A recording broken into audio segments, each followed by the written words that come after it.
Allons enfants de la patrie, le jour de gloire est arrivé. Contre nous de la tyrannie, l'étendard sanglante est levé. L'étendard sanglante est levé. Entendez-vous en campagne, mugir ces féroces soldats. Ils viennent jusque dans nos bras, égorger nos fils aux compagnes. Hommes citoyens, formez vos bataillons. Marchons. Votre intuition était bonne, Gibbs. J'ai trouvé 2 petits morceaux de métal incrustés dans la peau sous les brûlures de Joe. Les éclats d'obus frappaient ce qui était déjà déchiqueté. C'est exactement ce qu'a dit Joe. Et c'était vrai. Casey a pu constater que l'un de ces morceaux de métal était minuscule et en fait il s'agit... C'est un fragment de boulon, Gibbs. Il a été altéré par le feu. Il y a... Pardon, docteur Palmer, je me suis emballé. Je vous en prie, monsieur, continuez. Merci. Donc, une partie de la superstructure du navire est exposée au musée du Capitole de l'État de l'Arizona. J'ai appelé le musée et j'ai pu convaincre une dame très sympathique de nous faire parvenir un de ces boulons, de toute urgence.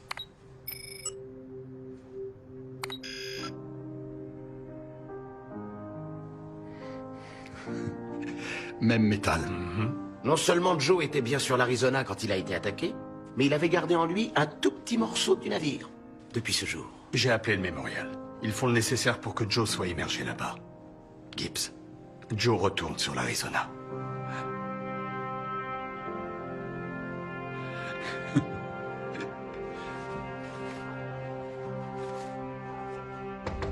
Oui, Patron? elle est là, contre le mur. Ah, super. Plus vous ferez mariner les steaks, plus ils auront du goût. Non, en fait, je vais m'en servir pour faire des enchiladas. Torres m'a dit qu'elles étaient encore meilleures quand on les faisait sur le grill. C'est pour cette fête d'anniversaire là dont je vous ai parlé. J'ai vraiment hâte d'y être. Tant mieux. Gardez-la tant que vous voulez. Merci. Patron, écoutez, je sais que Joe ne m'aimait pas tellement, mais vous voulez que je vous accompagne? Oh, ils vous aimaient bien. Ces gars-là sont tous comme ça. Non, ça va aller. Allez à votre fête. Merci. Et Maggie, Oui?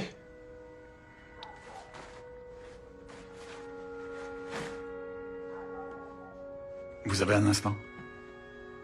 Oui. Qu'est-ce qu'il y a, patron?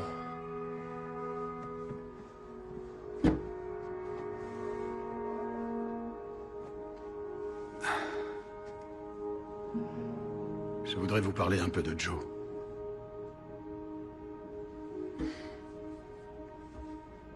Et vous parler un peu de moi.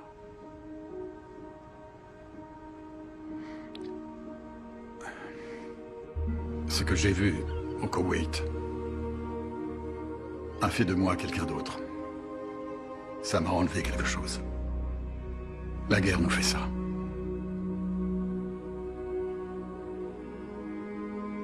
Parfois, je me dis que si ma femme et ma fille avaient été là quand je suis rentré, elles ne m'auraient peut-être pas reconnu.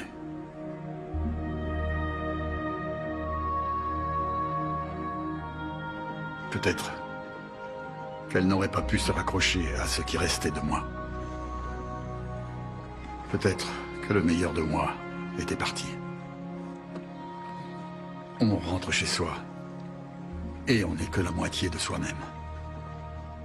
L'autre moitié est restée là-bas, là où, au moins, elle servait à quelque chose. Là où, malgré les balles, le sang et le chaos, on savait ce qui était important. On savait que notre camarade était prêt à mourir pour nous. Et nous pour lui.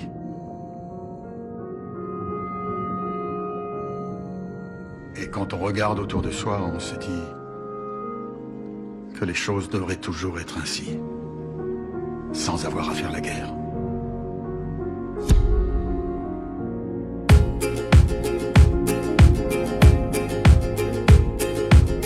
J'aurais pu être un mot, un bout de chou qui sourit et se fout d'être mouillé. comme de la dernière pluie.